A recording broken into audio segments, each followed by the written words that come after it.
Hey guys, it's Cass with Cass Tea. Today we're going to be comparing two identical teas to see which one is the real and which is the counterfeit, or at least the mediocre version. So I have here today Bai Hao Yin Zhen, which is white hair, silver needle. It's a tribute tea, Chinese tribute tea. It's one of the most famous teas in the world.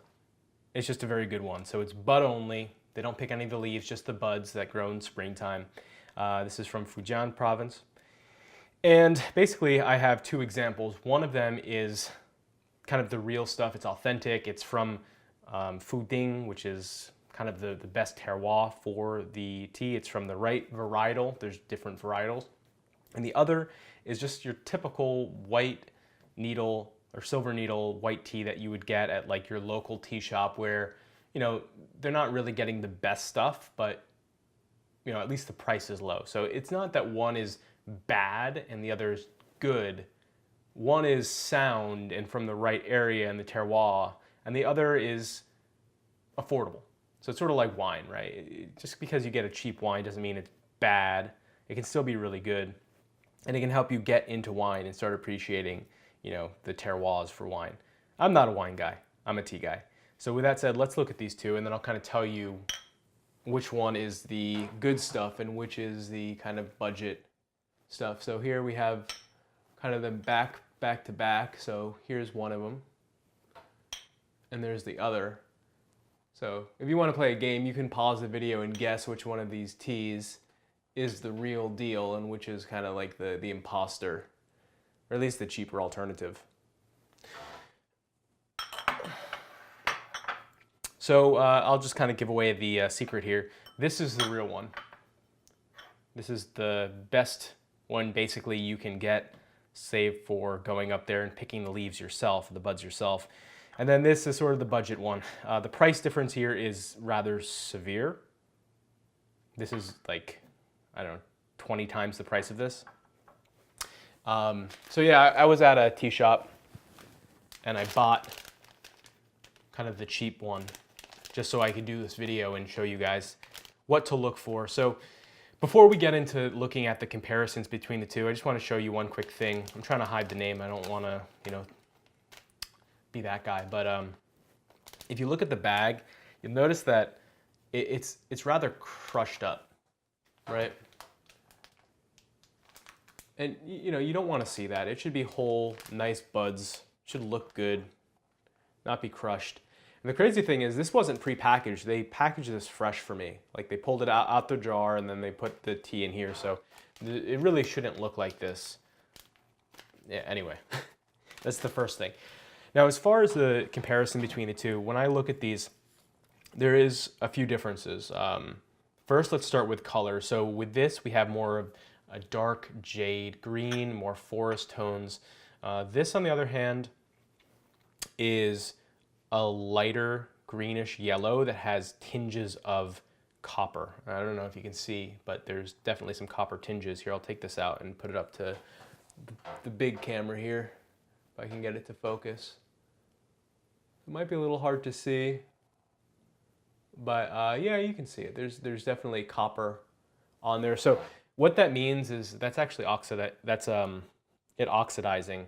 And white tea can oxidize. It's going to oxidize up to 5% for this kind of varietal, but I'm guessing this wasn't processed correctly and this probably withered too long in the sun, which, you know, this is probably closer to like 8%, maybe even higher oxidization. That's not what you want. It should be 5%. So there's the first thing as far as color. Now, the other thing is, as far as the appearance goes, this has the appearance of like a waxy string bean. You know when you get those string beans and they're kind of like oily and waxy? So that's kind of like this. Like it even feels like kind of slick and oily, right? But then when you look at the real one, it's quite different. So I'll just get like a bigger one so I can show the camera. Instead of being oily, it almost looks like a feather. It looks very light. Ooh, come on, focus. There it goes. So it looks very light, featherweight. The down on it is nice and clear. So we'll compare the two.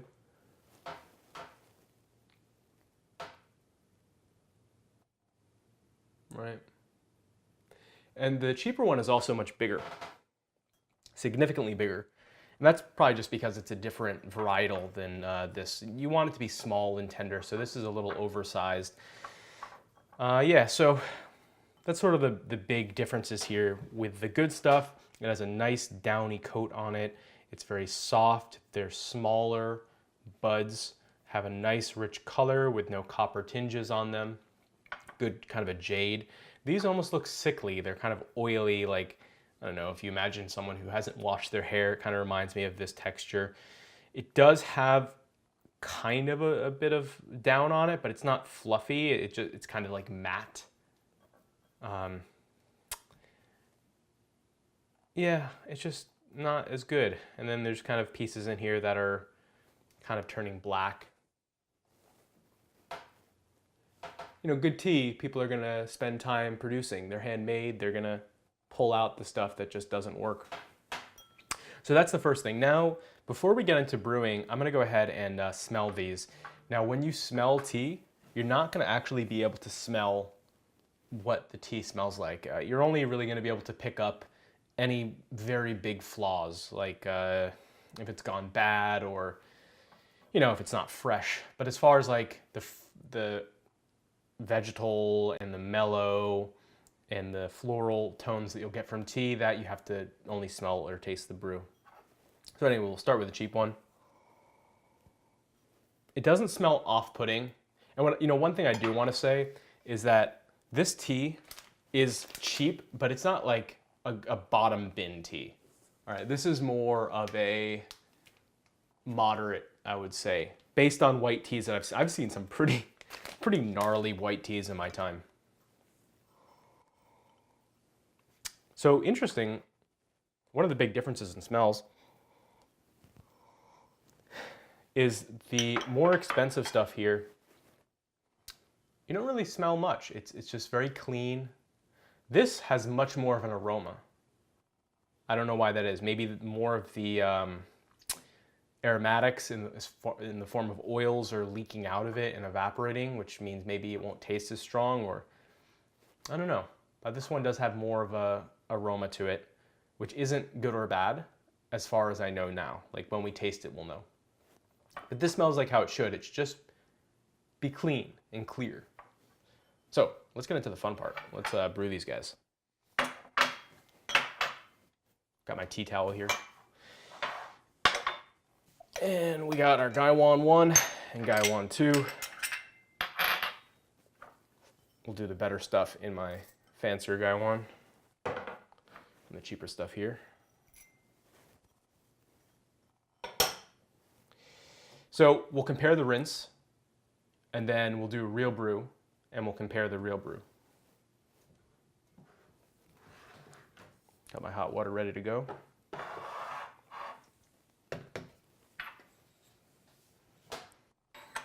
You know what? That's fine. All right. So this is actually not a full amount of tea, so I'm not going to fill it all the way with a Gaiwan. All right, so we'll smell the lid. That's one way you can smell the aroma. Rather than sticking your nose into the Gaiwan, you can just smell the lid and it works the same. Wow, that has a very lemony, very lemony aroma. Really fruity, which it shouldn't be. But it's not off-putting, it just smells like, I don't know, if you got like a lemon tea, like your grandma made you some tea and had like a lemon tea bag, that's kind of what that smells like. So now we'll try the other one.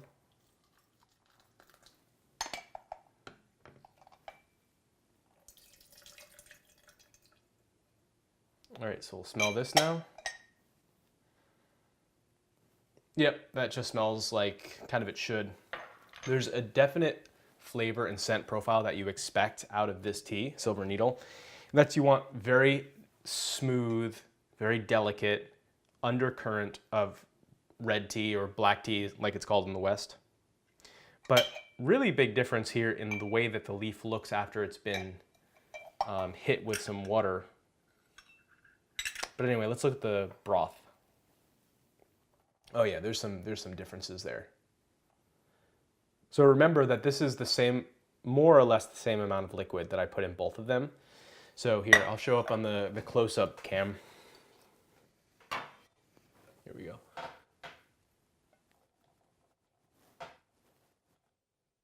All right, there we go. So this is the good stuff, and you'll notice that, and it's kind of hard to show you. I'm trying to see if there's a better angle. But it has a very, very light yellow tinge to the liquid. And then the cheaper one really doesn't have any. And again, it's kind of hard to show. Maybe I can do it better here. Yeah, you can kind of see. So this one is the one that's a little more expensive. And you can see that the water is just a tinge more yellow. And this is almost like completely white. And you'd expect, I mean, I know it's a wash, but you'd still expect a little bit of color. This one really doesn't have any. So let's smell the broth. This has a lemon aroma, that's for sure. So I'm gonna dump these. And now we're gonna do the real brew.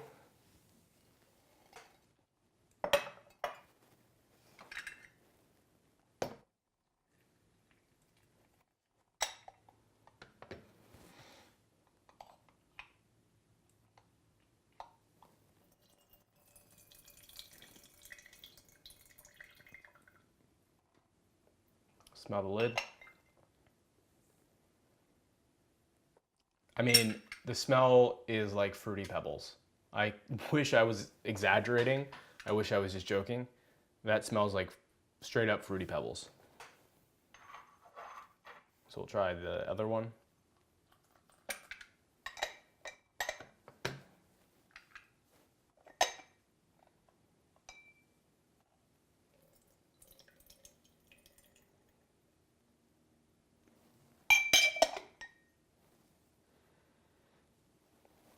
Yeah, again, it's just a little more strong, but you get that undercurrent of black tea.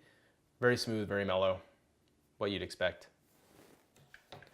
And then as far as the tea itself, again, basically the same amount of water. And you can see that, hopefully you can see anyway. I mean, it's hard with the background being kind of gray, but this one has more of a yellow tinge. This is more kind of just transparent white. Let's see if I can bring it up here.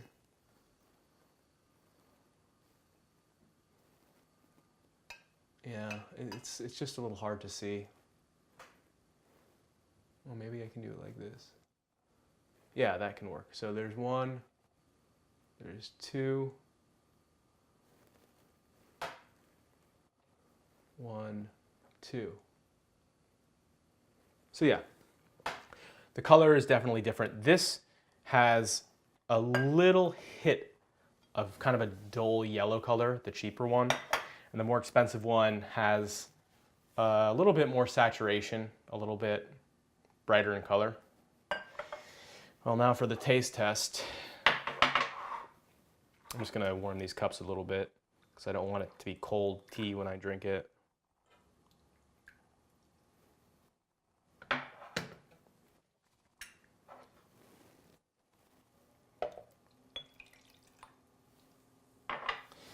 So here's the better one. Here's the cheaper one.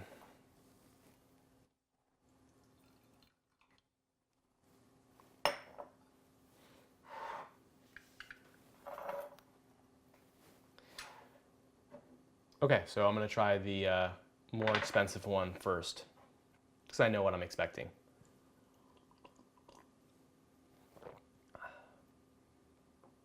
That is just such a good tea. It's easy to see why this is a tribute tea. It's so soft, it's so smooth. There's just absolutely no bitterness, absolutely no astringency. And then it has this just sweetness that's on your tongue after you swallow it. Good teas have a good aftertaste. Yeah, that's good. I mean, this really is the real stuff. If you want to have real white tea, Silver Needle, You know, this is what you get. Fuding, good terroir. It's just good stuff.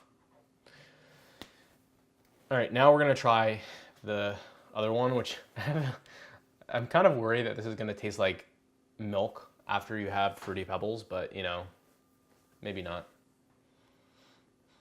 Yeah, it just smells so lemony and fruity. Okay. That literally tastes like Fruity Pebbles. I wish I was making this up. That's kind of amazing. Like, I kind of don't hate it because of that, because it's almost like a gag. Is this Silver Needle? Does this taste like it should? No. And the thing is with tea, teas are supposed to taste a certain way. Like White Needle is supposed to have a typical character that every year's crop aspires to taste like that archetype. That's how Chinese tea works, is there's an archetype for every tea. So if you have a tea that falls too far away from that archetype, that's considered a flaw. Even if it's good, like you can have some red teas, Dian Hong, which taste like way too fruity. Well, that's actually not a good thing as far as like classically judging the tea. So, you know, this is very interesting. It's not good. It doesn't look as good. It looks sickly compared to the real stuff. And the taste is like if this tea was a cartoon, this would be the cartoon version of it. If I didn't know better, I would think that this was artificially flavored with some kind of lemon extract or fruit extract. It's really bizarre. So yeah, at the end of the day, if you enjoy it, then it's fine. And if it gets you into tea, that's great. And there's nothing wrong for liking it just because it doesn't conform to, you know, classical standards of Chinese tea. But on the other hand, if you do, also this is like way too sweet. The aftertaste is like, tastes like I just bit into a candy bar. But anyway, if you do want to try like good, authentic Chinese tea, then it is worth spending the extra money. And it is looking for the things that we kind of talked about. Just go back to the beginning of the video and you can see kind of what I talked about with this tea. But anyway, yeah, so that's the video. If you guys like it, be sure to subscribe. Leave a comment below what you think. I'd like to hear. And yeah, I appreciate the views and I appreciate you guys watching. Cheers.